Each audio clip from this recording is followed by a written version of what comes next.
Hello friends, RB path YouTube channel में आप लोग का स्वागत है। हम लोग आज से स्टार्ट करने वाले हैं भारतीय अर्थव्यवस्था। क्या स्टार्ट करेंगे? भारतीय अर्थव्यवस्था। ठीक है, तो भारतीय अर्थव्यवस्था के बारे में हम लोग क्या करेंगे, संपूर्ण जानकारी ऑनलाइनर के फॉर्मेट में देखेंगे। तो इसमें जो क्वेश्चन पेपर में आपके आने वाले हैं, जैसे कि कोई भी एग्जाम हो, ठीक है, तो जो ये पेपर में आते हैं, आने वाले हैं, वो क्वेश्चन इसमें क्या है, रिपीटेड है, यानी इसमें दिया गया है और बहुत अच्छे तरीके से दिया गया है। यानी जो एक एक क्वेश्चन है उसको चुन चुन कर इसमें दिया गया है। बहुत अच्छा किताब है और आपको ऑनलाइनर के फॉर्मेट में पढ़कर बहुत ही अच्छा लगेगा। ठीक है दोस्तों, तो अर्थव्यवस्था से बहुत ज्यादा क्वेश्चन तो बनते नहीं है, जहां तक आप लोग को भी मालूम है बहुत ज्यादा क्वेश्चन बनते नहीं, एक दो क्वेश्चन पेपर में देखने को मिल जाते हैं।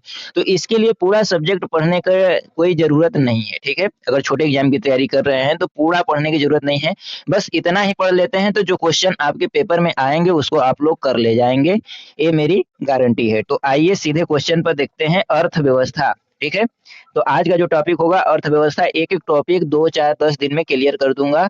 10 से 15 मिनट का वीडियो होता है। ठीक है, आप लोग आसानी से इसको देख सकते हो। तो थोड़ा सा जूम कर लेते हैं आप लोग की सुविधा के लिए, ताकि बड़ा दिखे। ठीक है, ठीक है, ये थोड़ा और छोटा कर ले। ठीक है, तो क्या है, पहला क्वेश्चन दिया है, भारत में किस तरह की अर्थव्यवस्था है। ठीक है, तो मिश्रित अर्थव्यवस्था है। अर्थव्यवस्था और अर्थशास्त्र दो शब्द है। ठीक है, अर्थशास्त्र क्या होता है, धन का अध्ययन। अर्थशास्त्र का अर्थ हो गया धन का अध्ययन, और धन को सुनियोजित तरीके से, ठीक है, किस तरीके से उसको यूज किया जाए, ठीक है, और किस तरीके से उसका प्रयोग किया जाए, और जो संसाधन है भारत में, ठीक है दोस्तों, और जो संसाधन है भारत में कैसे उपयोग किया जाए, ये अर्थव्यवस्था में हम लोग पढ़ेंगे। ठीक है, तो भारत में जो है किस तरह की अर्थव्यवस्था है, मिश्रित अर्थव्यवस्था है, इसको याद रखेंगे। अगला क्वेश्चन है कि मिश्रित अर्थव्यवस्था किसका उल्लेख करती है, तो सार्वजनिक और निजी क्षेत्र दोनों का सह अस्तित्व। ठीक है, मिश्रित अर्थव्यवस्था किसका, सार्वजनिक क्षेत्र और निजी क्षेत्र, यानी प्राइवेट सेक्टर और पब्लिक सेक्टर। ठीक है, ये दोनों सेक्टर का क्या होता है, इसमें मिश्रण होता है मिश्रित अर्थव्यवस्था में, यानी इन दोनों का भागीदारी किसमें है, मिश्रित अर्थव्यवस्था में। और यह हमारे भारत की अर्थव्यवस्था किस प्रकार की है, मिश्रित अर्थव्यवस्था है। अगला क्वेश्चन कह रहा है, बंद अर्थव्यवस्था वह अर्थव्यवस्था है जिसमें न तो निर्यात होता है न ही आयात होता है, जिसका नाम ही है बंद अर्थव्यवस्था। क्या, बंद अर्थव्यवस्था। तो बंद हो चुका है, न उसका आयात हो रहा है, न खरीदारी हो रही है, न बिक्री हो रही है, न आयात हो रहा है, न निर्यात हो रहा है। अगला क्वेश्चन है कि भारत की कुल श्रम शक्ति का लगभग कितना भाग कृषि में लगा हुआ है। ठीक है, ये 2011 की जनगणना के आधार पर है। तो भारत की जो कुल श्रम शक्ति का लगभग कितना भाग कृषि में लगा हुआ है, तो 52%। ऐसे क्वेश्चन लगभग वाले नहीं आते हैं, अगर आएंगे तो 52% भी नहीं दिया रहेगा, 53% दिया रहेगा, तो नियरेस्ट इसके अबाउट लगा सकते हैं आप। ठीक है, अगला जो क्वेश्चन है वो कह रहा है, छिपी हुई या अदृश्य बेरोजगारी क्या होती है। क्वेश्चन कई बार पूछ चुका है, छिपी हुई या अदृश्य बेरोजगारी क्या है। सीमांत भौतिक उत्पादकता इसमें क्या होती है, शून्य होती है। ठीक है, सीमांत भौतिक उत्पादकता क्या होती है, शून्य होती है छिपी हुई बेरोजगारी में। अगला क्वेश्चन है, राष्ट्रीय ग्रामीण विकास संस्थान कहाँ अवस्थित है, तो हैदराबाद में। कहाँ, हैदराबाद में राष्ट्रीय ग्रामीण विकास संस्थान पूछे तो कहाँ, हैदराबाद में, इसको याद कर लेना। अगला क्वेश्चन कर रहा है, संरचनात्मक बेरोजगारी क्या है।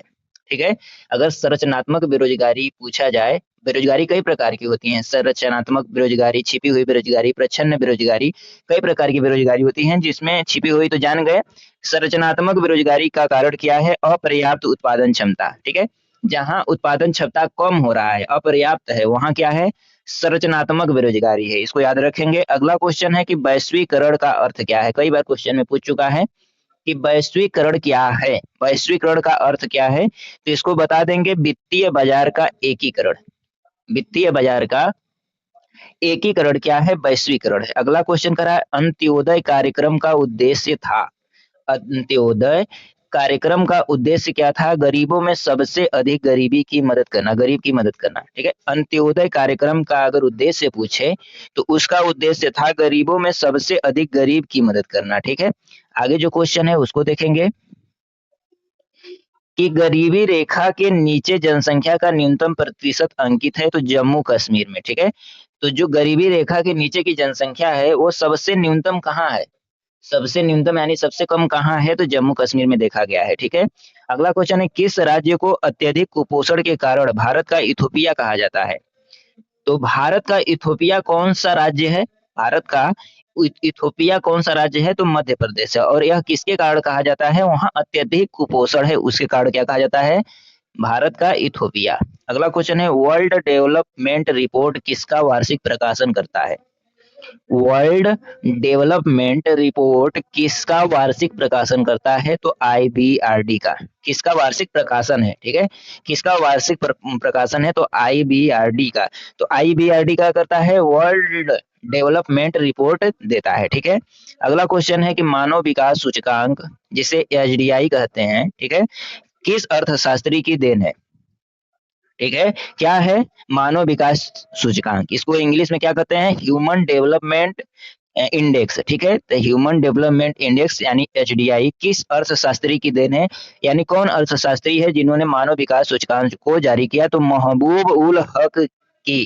क्वेश्चन कई बार आ चुका है, महबूब हल उल हक की, याद रखेंगे। अगला क्वेश्चन है, मानव विकास सूचकांक में सम्मिलित होता है, क्या सम्मिलित होता है? यूएस डॉलर में प्रति व्यक्ति राष्ट्रीय आय, यानी जो प्रति व्यक्ति राष्ट्रीय आय है उसको यूएस डॉलर में देखा जाता है। अगला जो क्वेश्चन है वह कह रहा है कि यूएनडीपी की मानव विकास रिपोर्ट में भारत को किस श्रेणी में रखा गया है? तो मध्यम मानव श्रेणी विकास श्रेणी, मध्यम मानव विकास श्रेणी में रखा गया है यूएनडीपी की मानव विकास रिपोर्ट को। ठीक है, अगला क्वेश्चन है, शैक्षिक विकास सूचकांक फरवरी 2021 के अनुसार भारत के 4 उच्चतम स्थान वाले राज्य हैं। तो शैक्षिक विकास सूचकांक में जो भारत के 4 उच्चतम स्थान वाले राज्य हैं वह कौन है? सबसे अधिक केरल, फिर तमिलनाडु, फिर पंजाब, फिर महाराष्ट्र। यह 2011 के अनुसार है, इसको याद रखना। अगला क्वेश्चन है, बंद अर्थव्यवस्था से आप क्या समझते हैं? तो इसको बता चुका हूं, आयात निर्यात क्या हो जाता है? बंद हो जाता है। अगला क्वेश्चन है, भारत में प्रच्छन्न बेरोजगारी सामान्यतः दिखाई देती है। प्रच्छन्न बेरोजगारी जो सामने दिखाई देती है वह किस क्षेत्र में दिखाई देती है? कृषि क्षेत्र में। ठीक है, अगला क्वेश्चन है, भारत के किस राज्य में गरीबों का प्रतिशत सबसे अधिक है? तो उड़ीसा में। कहाँ? उड़ीसा में। अगला क्वेश्चन है, भारत में निर्धनता के स्तर का आकलन किया जाता है। भारत में निर्धनता के स्तर का आकलन किया जाता है परिवार के उपभोग व्यय के आधार पर। अगर भारत में निर्धनता का स्तर का आकलन करना है, यानी पता लगाना है कि निर्धनता किस प्रकार से है, तो किस प्रकार से देखेंगे? परिवार के उपभोग व्यय। ठीक है, परिवार क्या खाता है, कितना व्यय करता है, उसके आधार पर। ठीक है, अगला क्वेश्चन है, कौन सा असमानता घटाने का उपाय नहीं है? कौन सा असमानता घटाने का उपाय नहीं है? तो अर्थव्यवस्था का उदारीकरण क्या है? असमानता घटाने का उपाय नहीं है। अगला क्वेश्चन है, वह सत्य होगा कि भारत को परिभाषित किया जाए? क्या बोला? वह सत्य होगा कि भारत को परिभाषित किया जाए एक श्रम आधिक्य वाली अर्थव्यवस्था के रूप में। एक श्रम आधिक्य यानी यहाँ जो श्रम है वह बहुत अधिक होता है, यही बोल रहा है, एक श्रम आधिक्य वाली अर्थव्यवस्था के रूप में भारत को क्या कर दिया जाए? परिभाषित किया जाए। ठीक है, यानी कि यहाँ जो है श्रम अधिक होता है। ठीक है, अगला जो क्वेश्चन है कि अल्प विकसित देशों में गरीबी का जो मुख्य कारण है वह क्या है? कई बार क्वेश्चन आता है इस तरह से कि जो अल्प विकसित देश है, भारत तो विकासशील देश है, लेकिन जो अल्प विकसित देश है उसमें गरीबी का मुख्य कारण क्या है? आय में असमानता। ठीक है, तो आय में असमानता ही क्या होगा? अल्प विकसित देशों में गरीबी का मुख्य कारण होगा। भाई आय सबके अलग अलग हैं, ठीक है, बहुत कम है, इसलिए क्या है? वह अल्प विकसित देश है। अगला क्वेश्चन है कि हरित सूचकांक किसके द्वारा विकसित किया गया था?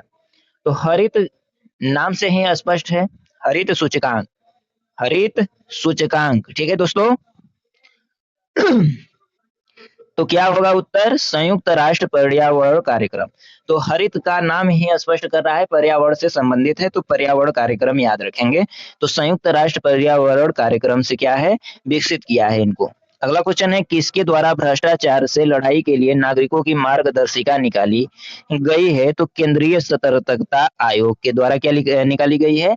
भ्रष्टाचार से लड़ाई के लिए नागरिकों की मार्गदर्शिता निकाली गई है। ठीक है, अगला जो क्वेश्चन है वह बोल रहा है कि कौन सा मानव विकास सूचकांक में शामिल नहीं है? तो सामाजिक असमानता, सामाजिक असमानता। अगला क्वेश्चन है, भारतीय अर्थव्यवस्था के उदारीकरण का अग्रदूत किसे कहा जाता है? क्वेश्चन को याद रखेंगे, भारतीय अर्थव्यवस्था के उदारीकरण का अग्रदूत, उदारीकरण का अग्रदूत कितने बार क्वेश्चन में आ चुका है।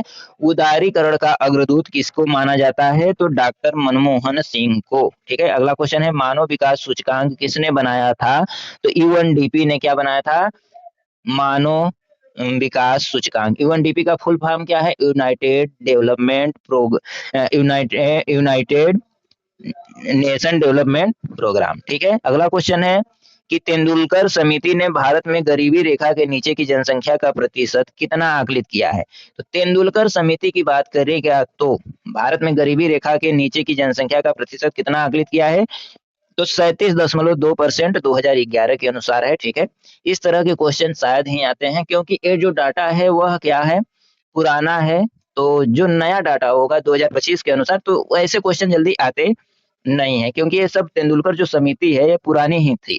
लेकिन अगर इसका बात किया जाए तो ये एकदम स्पष्ट रिपोर्ट जारी नहीं किया है, क्योंकि अलग अलग जगहों पर अलग अलग इसका उत्तर आपको देखने को मिलेगा। ठीक है, अगला क्वेश्चन है कि किसी अर्थव्यवस्था में क्षेत्रों को सार्वजनिक और निजी में किस आधार पर वर्गीकृत किया गया है। अगर किसी अर्थव्यवस्था की बात की जाए तो क्षेत्रों में क्या बोल रहा है, अर्थव्यवस्था में क्षेत्रों में सार्वजनिक और निजी में किस आधार पर वर्गीकृत किया गया है, तो उद्यमों का स्वामित्व, उद्यमों का स्वामित्व के आधार पर उसे सार्वजनिक और निजी आधार पर क्या किया गया है, वर्गीकृत किया गया है। इसको याद रखेंगे। अगला जो टॉपिक होगा होगा भारत की राष्ट्रीय आय। ठीक है, तो इसका अगर पीडीएफ आपको चाहिए तो डिस्क्रिप्शन में टेलीग्राम का लिंक डाल दूंगा। ठीक है, बाकी अगर बता दे तो यह किरण वन लाइनर पब्लिकेशन के बुक से पीडीएफ से पढ़ा रहा हूँ। तो वहीं टेलीग्राम में जाओगे आप तो वहाँ किरण के नाम से क्या हो जाएगा, बुक मिल जाएगा, वहां से डाउनलोड कर लेना। बाकी इसके अलावा हम महेश कुमार बरनवाल के बुक से वन लाइनर पढ़ा रहा हूँ, क्या हिस्ट्री और पॉलिटी पढ़ा रहा हूँ। ठीक है, वो भी डेली क्लास चल रही हैं, उसमें भी जाकर आप लोग देख लो, क्योंकि 10 से 15 मिनट देखने में क्या जाता है यार, उससे आपका पूरा पाठ रिवीजन हो जाएगा। ठीक है दोस्तों, पूरा चैप्टर रिवीजन हो जाएगा और बहुत अच्छे तरीके से, क्योंकि ये जो बुक लिखी जाती हैं बहुत सोच विचार कर लिखी जाती हैं। ठीक है, तो इसमें जो क्वेश्चन होते हैं प्रीवियस ईयर बेस्ड होते हैं और आगामी परीक्षा को देखते हुए बनाए जाते हैं। ठीक है दोस्तों, तो बस इतना ही कहूंगा कि आप लोग जरूर देखिए इस वीडियो को। बाकी अगर आपको वीडियो अच्छा लगे तो कमेंट बॉक्स में कमेंट कर दिया कीजिए कि कैसा पढ़ा रहे हैं, कुछ भी जो हो। बाकी चैनल को पर नए हैं तो लाइक और सब्सक्राइब शेयर करिए। आज के लिए बस इतना ही, धन्यवाद।